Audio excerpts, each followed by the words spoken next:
Assalamualaikum warahmatullahi wabarakatuh. Selamat siang teman-teman. Saya Mustafa Latif sebagai ketua kelompok, serta anggota saya ada 4. Yang pertama Roman Langgeng, yang kedua Agil Pamungkas, yang ketiga Eka Saputra, serta yang terakhir yang keempat Triwulan. Di sini saya sebagai ketua kelompok serta anggota saya akan mengklasifikasikan mikroorganisme dalam pangan. Simak terus videonya ya. Jangan di-skip ya teman-teman. Let's go.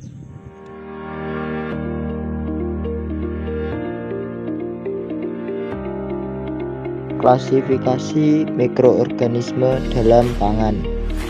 Klasifikasi mikroorganisme dalam pangan meliputi bakteri, kapang, kamir, dan virus. 1. Bakteri dalam bidang pangan. Berperan dalam proses pembuatan terasi. Streptococcus thermophilus dan Propionibacterium shermani berperan dalam proses pembuatan keju. Streptococcus lactis berperan dalam pembuatan mentega. Bacillus coagulans mengubah glukosa menjadi fruktosa sebagai pemanis makanan. Berikut contoh produknya pada terasi. Serta di atas ini adalah contoh bakteri asam laktat. Yang kedua, kapang dalam bidang pangan. Kapang yang biasanya tumbuh pada permukaan makanan yang sudah basi atau terlalu lama tidak diolah. Kapang atau mold atau Filamentous fungi merupakan mikroorganisme anggota kingdom fungi yang membentuk hifa. Kapang dapat mensintesis protein dengan mengambil sumber karbon dari karbohidrat, atau misalnya glukosa, sukrosa, atau maltosa. Sumber nitrogen dari bahan organik atau anorganik, dan mineral dari substratnya. Beberapa kapang dapat menghasilkan enzim kitinase. Berikut contoh produk dan gambar kapang. Yang pertama, produk yang dihasilkan dari roti menggunakan lipase dan glukosa oksidase enzim. Yang kedua, kapang pada roti. Serta yang ketiga, bentuk kapang. Yang ketiga, kamir dalam bidang pangan. Kamir adalah kelompok mikroorganisme yang mudah dijumpai pada produk fermentasi. Bioetanol merupakan salah satu energi alternatif yang dihasilkan oleh kamir melalui fermentasi. Memiliki ciri-ciri koloni berwarna putih kekuningan, memiliki spora dan tidak berlendir. Berikut contoh kamir: Saccharomyces cerevisiae. Berikut contoh produk dan gambar kamir. Yang pertama, berikut ini Saccharomyces cerevisiae, minuman yang beralkohol, serta produknya tapai. Dan berikut contoh bentuk kamir. Lactobacillus casei. Lactobacillus casei adalah salah satu jenis bakteri yang sering dimanfaatkan.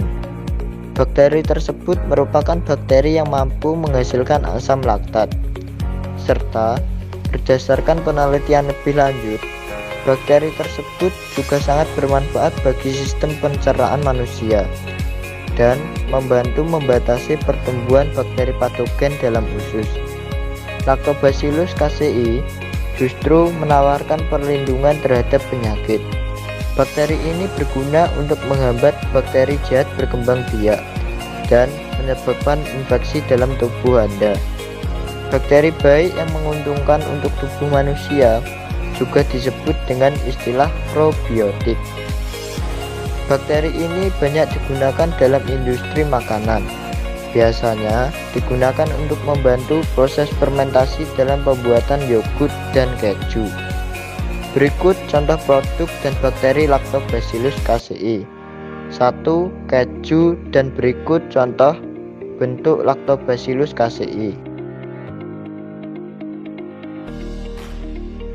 Berikutnya, Lactobacillus casei pada yogurt.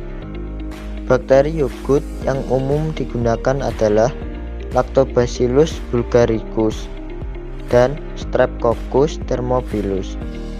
Bakteri inilah yang dapat menguraikan laktosa menjadi glukosa dan galaktosa yang akan diubah menjadi asam laktat.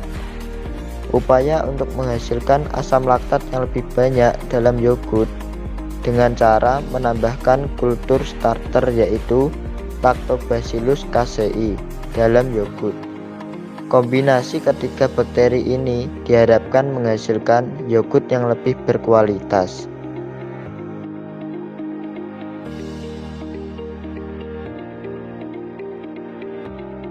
Selanjutnya, diagram proses pembuatan yogurt. Yang pertama, siapkan susu segar. Lalu dipanaskan sampai suhu 90 derajat Celcius dan selalu diaduk supaya proteinnya tidak mengalami koagulasi. Pada suhu tersebut dipertahankan selama 1 jam. Setelah itu dilakukan pasteurisasi dengan suhu pemanasannya 70 derajat Celcius dengan waktu 15 menit. Setelah itu dilakukan dengan pengukuran volume. Selanjutnya dilakukan pendinginan sampai suhunya 45 derajat Celcius dengan waktu 30 menit. Pendinginan tersebut dilakukan dalam wadah tertutup. Setelah suhu mencapai 45 derajat Celcius, maka dilakukan inokulasi atau penambahan bakteri ke dalam susu tersebut sejumlah 50-60 ml per liter susu. Penambahan bakteri dilakukan dengan teknik aseptik atau di dekat api. Setelah itu dilanjut dengan proses fermentasi dengan suhu 40-45 derajat Celcius dengan lama waktu 8 jam. Selama proses fermentasi, laktosa berubah menjadi asam virupat, yang selanjutnya berubah menjadi asam laktat. Asam laktat menyebabkan terjadinya penurunan pH susu, yang berarti meningkatkan keasaman, sehingga kasein menjadi tidak stabil dan terkoagulasi atau menggumpal, membentuk gel yogurt. Sekian video dari kelompok kami. Terima kasih teman-teman telah menonton sampai selesai.